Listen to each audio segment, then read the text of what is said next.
Hey, what's going on, everyone? How you doing? Sorry, it's been a while. I've been so busy with my health being kind of in the gutter, but I've been trying to get healthy, and I've been very busy with music, been doing some covers and stuff. I did one recently with Jonathan Young in Sync. If you guys want to check that out, I'd appreciate it. But other than that, just trying to shake things up a little bit, standing up now, changing it up just a little bit because I feel like when I'm standing up, I'm a little bit more lively. I've been sitting down for quite some time, and it just exerts low energy. So I thought this will be better. So two things that I still really like doing on this channel is live streaming, which I'm probably going to be doing more of that, and the Twitter Trash series, which I really want to do weekly because that's been the plan for a while, but life just kind of derails all the plans, as we know, like COVID. Now, before we get in today's trash tweet, I got to give a shout out to today's sponsor, and that is Raycon, baby. So as I said many times before, I'm a headphone connoisseur. So when Raycon hit me up, I was ecstatic because I love to try headphones and earbuds alike, and they sent me their everyday E25 earbuds, and I gotta tell you, they're fantastic. I'm legitimately impressed. Fun fact, Raycon was founded by Ray J, yes, the illustrious Ray J, and two of my favorite people in the world, Snoop D-O-double-G and Iron Mike Tyson. Highly recommend them, so you're gonna be getting a good product. Hey y'all, snibbity diggity. My favorite time to use these earbuds is when I'm on the drums and I'm tracking to something, because wires could really get in the way. They're very annoying. And these are just extremely convenient. You probably didn't even know that I'm wearing them right now. They look great, and they fit like a dream.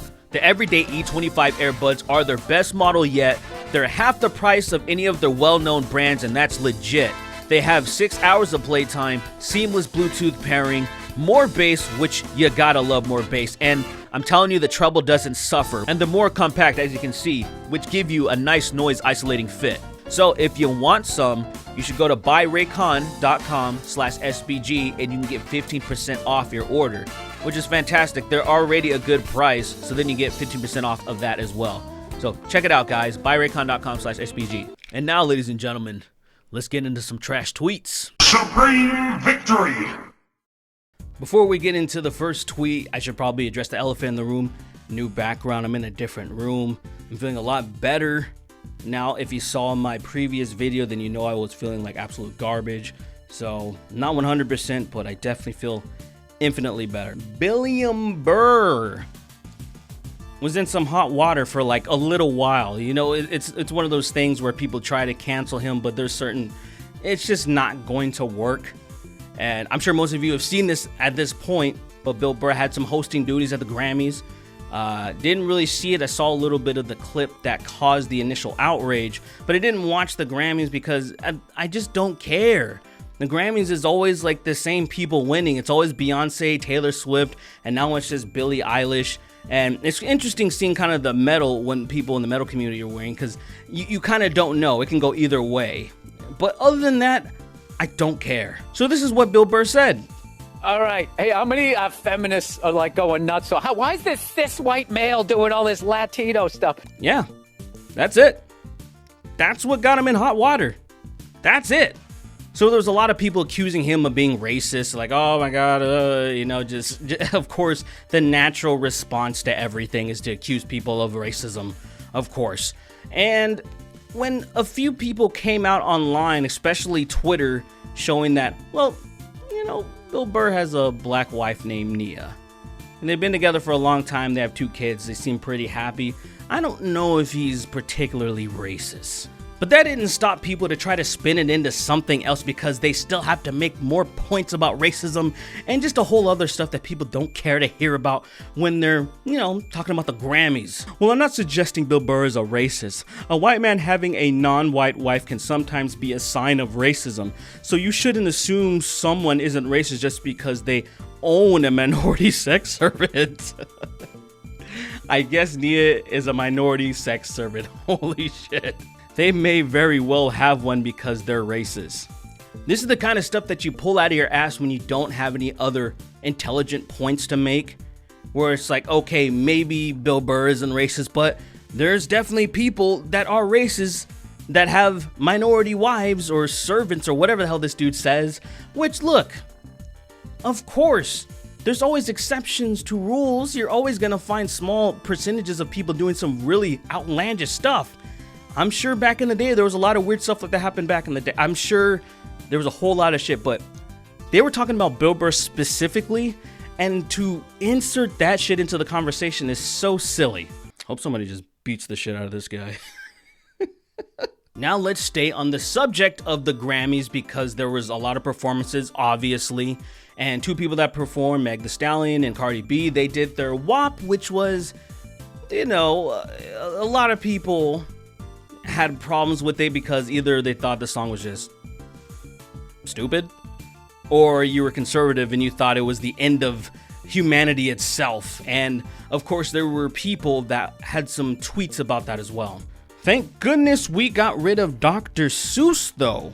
It shows the performance of WAP. And then another one, Pepe Le Pew is the problem. And then it shows them dancing with which looks like some weird scantily clad type of armor on, kind of, I guess. And they're just, you know, doing a little bit of grinding or some shit. Now look, you guys know that I'm no fan of cancel culture, but I have a video that's gonna come out after this one about dissecting things that are getting canceled and if they're warranted or not.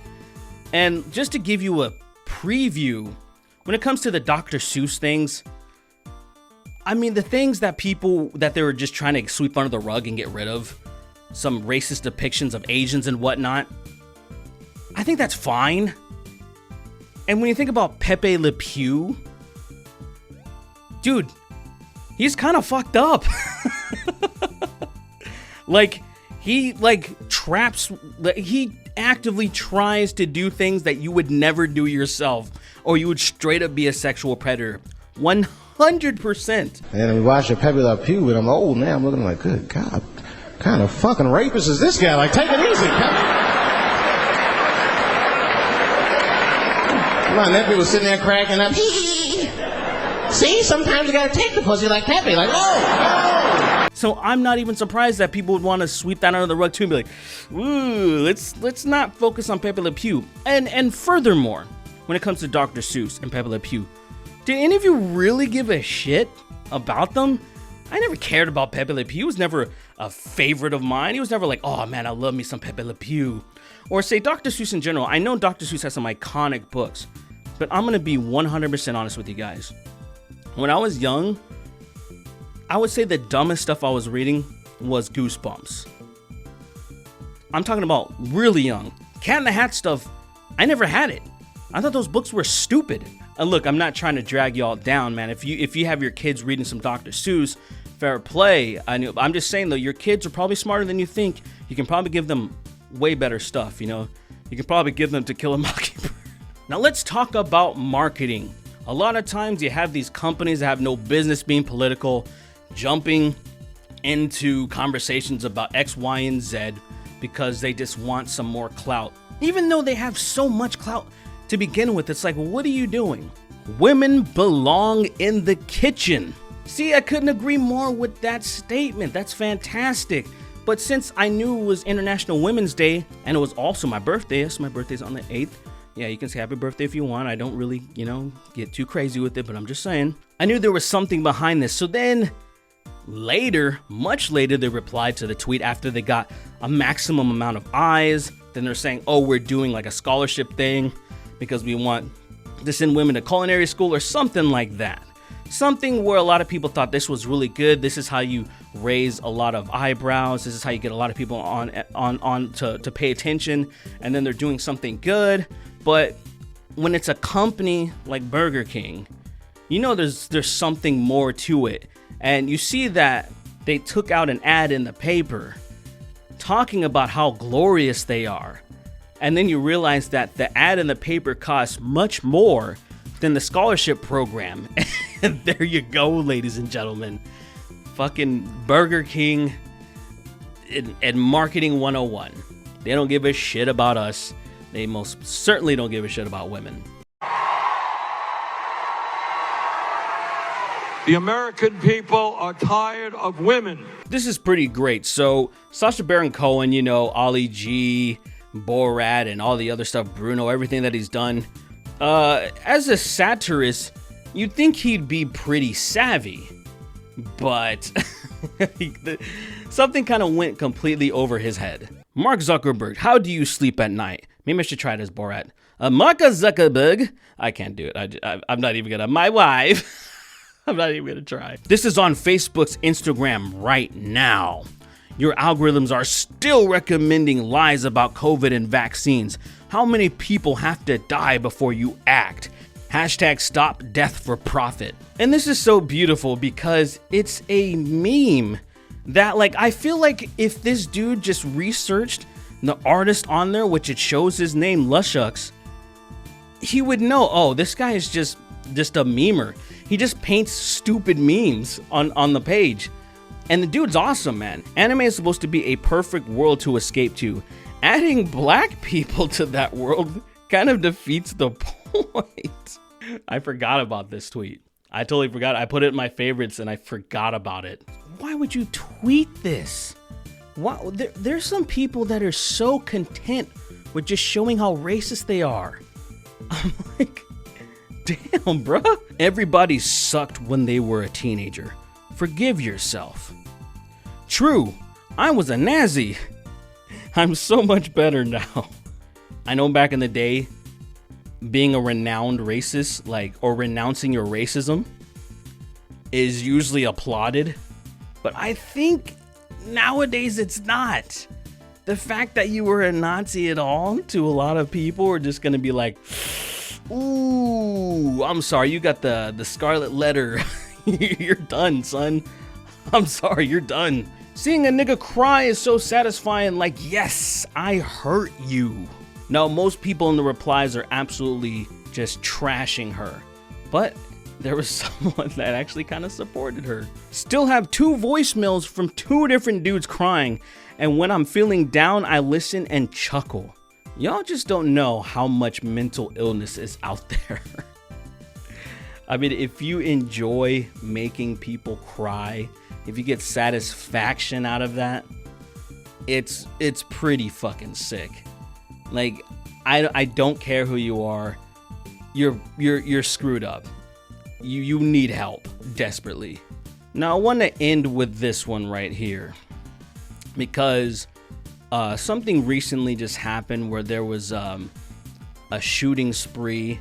This dude in Atlanta went to multiple massage parlors, and I think 8 people died, and it was 6 Asian women. And it was pretty messed up, right? And there's a lot of people that are saying there's been a lot of anti-Asian crimes and a lot of stuff that's been happening. I will say, though, as the story, as I saw it so far, they said they haven't seen a motive, and they haven't said, is this a hate crime? The guy said himself that he was just trying to rid himself of the temptation. Absolutely stupid, obviously, you know, but they're saying that they don't know if it's a hate crime just yet. But either way, people are talking about, you know, we got to stop the Asian hate, especially because of all the stuff that happened recently and in the past year with the coronavirus and everything. Now, Keemstar came to the rescue, because if you remember a while ago with the George Floyd stuff and everything, and Breonna Taylor, there's people that were just putting a blackout thing on Instagram, just a black square, kind of just showing their solidarity. And Keemstar thought it was just a great idea to put a yellow block on Twitter. Those are the type of thoughts that stay in your head, and you don't put them out on Twitter. Like, we all know Keemstar's a villain, but it's one of those things where the bodies are barely cold, and you think it's a good idea to put that shit out. Kind of reminds me of when Kobe died, and there were some people putting helicopter crash memes, like some stuff from Modern Warfare, like same day, and I'm just like, wow. Wow. Yeah, you know, hey, dark humor is pretty good, but timing is really fucking important. All right, ladies and gentlemen, I am done. I am out of here. Thank you guys so much for watching. I'm hoping to be more consistent now. feeling better. Gym's just opened back up, so I'm gonna start killing it. Start feeling a lot better. But before I go, I want to give a huge shout out to my hardest of our patrons. You guys are the best. Thank you guys for the few of you that have stuck around. I really appreciate you. Thank you so much. But that's it. Take care, and y'all have a good one.